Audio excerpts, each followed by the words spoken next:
මහත්මයෙක් මියගිය පුද්ගලයෙකුගේ සිරුරක් පරීක්ෂා කරමින් සිටියේදී ඔහුගේ දුරකථනය සොයා ගන්නවා. ඇය එහි ඇති මුරපදය අගුළු ඇරීමට මියගිය පුද්ගලයාගේ මුහුණේ හඳුනා ගැනීමේ විශේෂාංගය facial recognition භාවිතා කරනවා. දුරකථනය අගුළු ඇරීමෙන් පසු එහි අමුතු මෘදුකාංගයක් ඇති බව ඇය දකිනවා.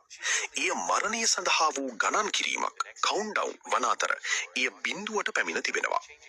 ඊට පෙර දින ඇය එම මෘදුකාංගය භාගත කළ නිසා ඇය බියටපත් වෙනවා. ඇයගේ මරණයට ඉතිරිව ඇත්තේ එක් දිනකට වඩා අඩු කාලයක් පමණයි. ඇය මෘදුකාංගයේ ඉවත් කිරීමට උත්සාහ කළත් ඒ අසාර්ථක වූ නිසා ඇය දුරකථනය පොඩි කර දමනවා. පසුදින ඇය නව දුරකථනයක් මිලදී ගත් නමුත් එම මෘදුකාංගයේ නැවතත් එයට ස්වයංක්‍රීයව ස්ථාපනය වී තිබෙනවා.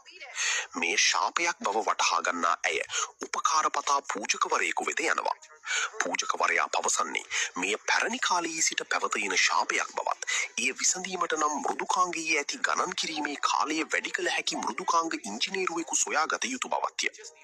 ඇය සහ ඇගේ මිතුරා නික එක්ව මෘදුකාංග ඉංජිනේරුවෙකු ලවා එම කාලය වසර 90කට වඩා වැඩි කර ගැනීමට සමත් වෙනවා.